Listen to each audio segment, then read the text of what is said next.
That wisdom carries forward into your spiritual self. They'll teach you how to do it. Then your next lifetime, it sticks. So you've, in effect, kind of taken a shortcut in the evolutionary cycles and skipped a few lifetimes down the road. So there are potential shortcuts. It is quite possible to do that. I think what I'll do here, I've got some movie film too of the crafts flying around, and then I want to do a little drawing and go over some of the mind and spirit things we've learned from them about how levels of consciousness and thinking and so forth. I didn't get to do any of these things the last time I was here, so I thought that might be kind of entertaining tonight. But before we get to that part, any questions you'd like to ask about ships, Pleiadians, landings, anything else? Anybody got a question about anything you want? I'm open to ideas. Hi. Hi. What kind of contact have you heard is still happening, say, in the last year and a half or so? And are you still in contact very much with Sliztzan? Well, I was on like 86 or 90. Billy's, all these pictures were taken 75 through 78. The last photo session you saw, that last ship was in 81. After that, he has had a few sporadic contacts, but not much of anything. In 80, when I was over there, Billy told me they weren't coming by anymore. He was not having any more contacts. He would have what he called social calls, where every now and then he would feel them in his head, or they'd talk to him in his head. Or you might see the disc over the house for a few seconds. They would just kind of check in on him.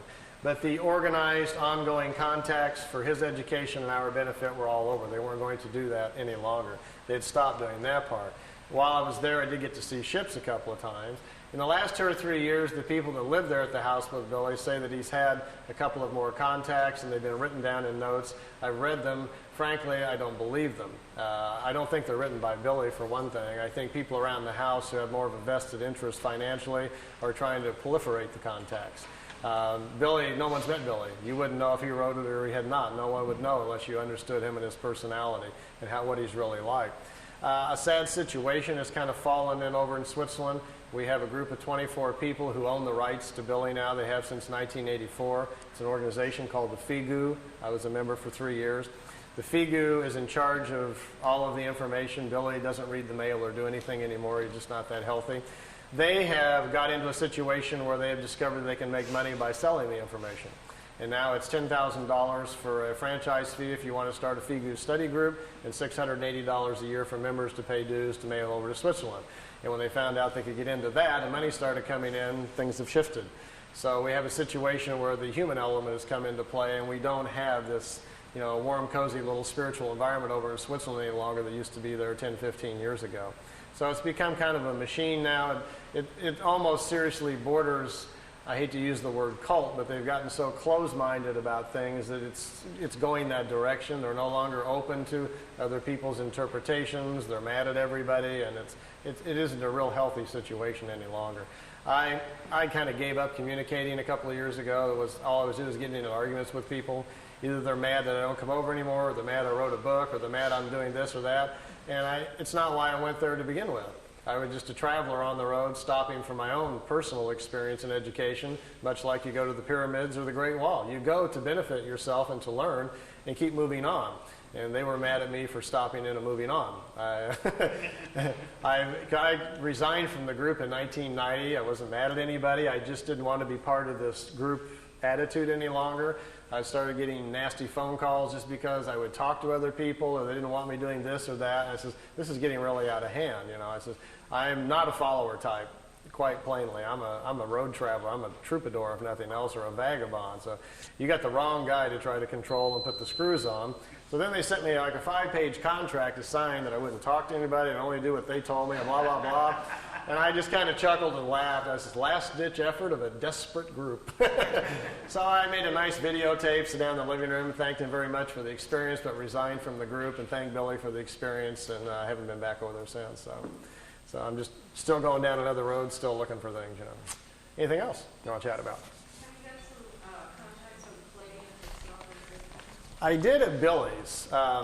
And they were in such an unusual way that it sounds pretty strange. I can't do it on my own. When I was young, my mom was part of what was called the National ESP Board in the 60s. We had a guy named Harold Sherman, Little Rock, Arkansas, was teaching the government what ESP was.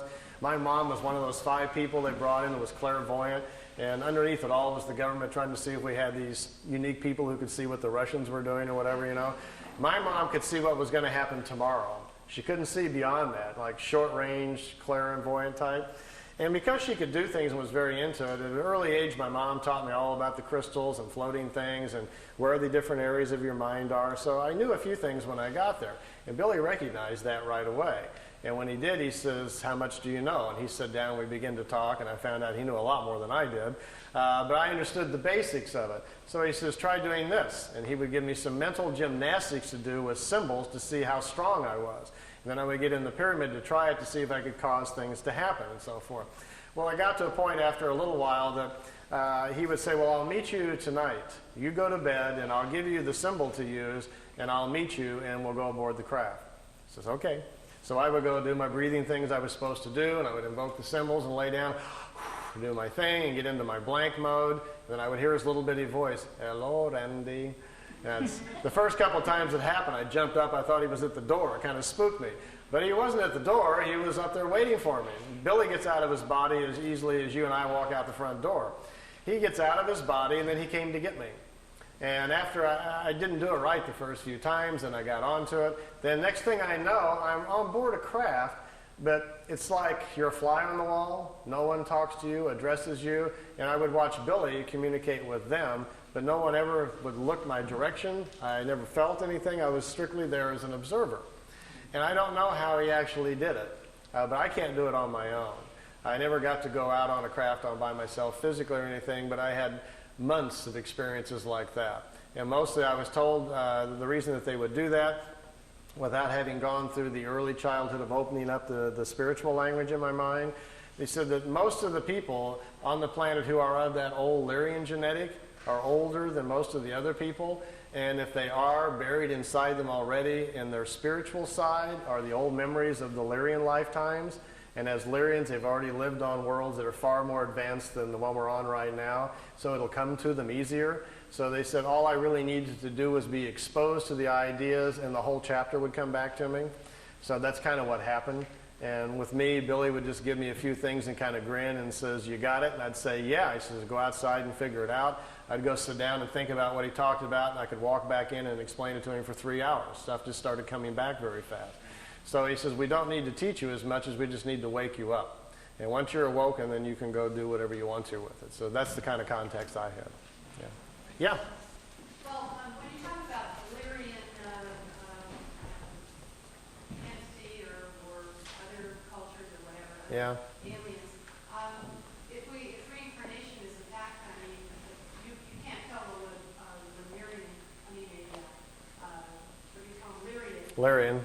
by walking down the street, because No. their bodies are not going to be all in one. Right. We're all mixed up.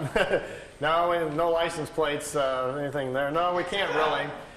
For the most part, the ancient Lyrians, when they first came here, stood out quite a bit. They were 7 to 9 meters tall. They came from different worlds with different atmospheric pressure, so they'd be easily spotted.